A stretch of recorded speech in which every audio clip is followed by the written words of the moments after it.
Ever finish a kid's cartoon and feel like you just sat through a lecture in liberal politics? Remember when kids' cartoons were just fun and silly, not political? How did kids' TV get like this? They used to be totally apolitical, right? Well, let's take a trip down history lane. Welcome to the Mad Scientist channel, the lab where we mix history, TV, and a little bit of chaos and see what explodes. Today we're diving into cartoons and why your childhood shows might have been sneakily teaching you politics. Today we're answering the question, are cartoons more political now? Spoiler alert, cartoons didn't change, politics did. Cartoons were for decades a tool of propaganda and child indoctrination, reflecting the politics of the time. And yes, they were sometimes wildly political. Let's look at some of the classic examples.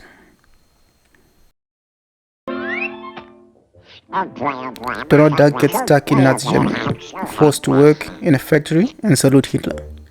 Even cartoons weren't safe from bad bosses.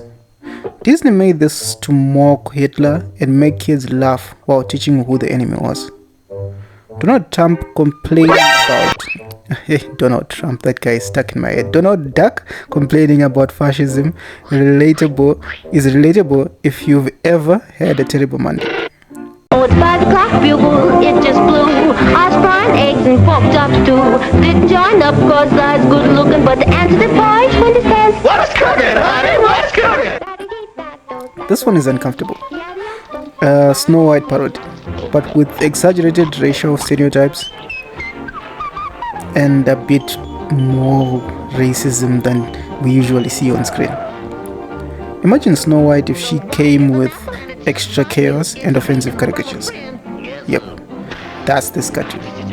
At the time, racism was normalized in the US, so this was seen as just entertainment. Later, thankfully, this was banned and it's not something we see every day.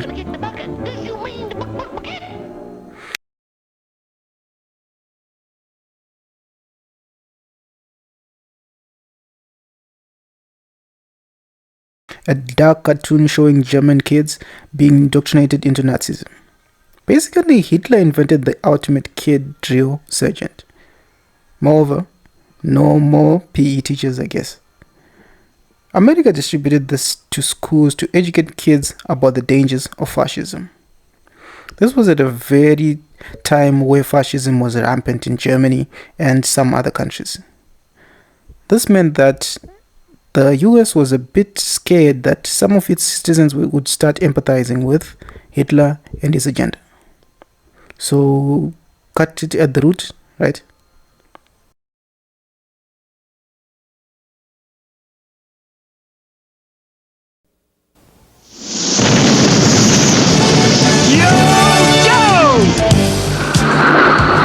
We'll fight for freedom wherever there's trouble. G.I. Joe. Forward to the 80s. Post-Vietnam and Watergate, patriotism was fading in the US. Kids were less identifying, just people in general were less identifying with the US Army than they used to be. Especially during World War I and World War II, where it seemed a bit more clear who the good guy was and who the bad guy was. Enter G.I. Joe. Not by saying be patriotic, but by making you empathize with the hero. Cobra is evil, Joe is the hero. Knowing is half the battle. The other half, knowing America, wins. The Department of Defense even reviewed the scripts to make sure kids were learning the right kind of patriotism. If that's not propaganda, I don't know what is. And if that's not indoctrination, then indoctrination is just a myth.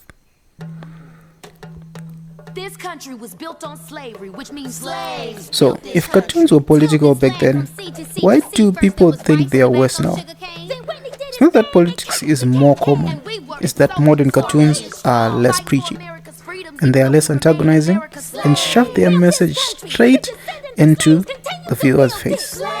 They just seem more angry at you rather than being on your side. There is no subtle empathy anymore, just blunt moral lessons that sometimes feel like a lecture you didn't ask for. Take the plot friendly. Unlike G.I. Joe, which taught patriotism through empathy, this show tackles racism and stereotypes head on. Sounds good in theory, but here's the problem. It's often so preachy and antagonizing that kids didn't exactly love it. Some episodes felt like a social studies lecture with a side of guilt. Back then, lessons were subtle. Now politics hits you in the face with a charm of a lecture you didn't want to attend. Cartoons didn't get more political. Politics just flipped sides and got more heavy-handed. Back then, politics were hidden behind empathy, humor, or subtle moral lessons. Now, they are preachy, antagonizing, and leave you rolling your eyes instead of learning. So next time you watch a kids show, remember, it's not the cartoon that changed, it's the way the politics is delivered. That was terrible. If you like this dive into cartoon politics, welcome to the Mad Scientist channel, where we poke fun at history, TV, and basically anything that makes you go, wait, what? Hit subscribe and join the lab. We promise to mix the fun, the facts, and just a dash of chaos. And tell me in the comments, which modern cartoon politics annoy you the most? I'm ready for the debate. Lab coats optional.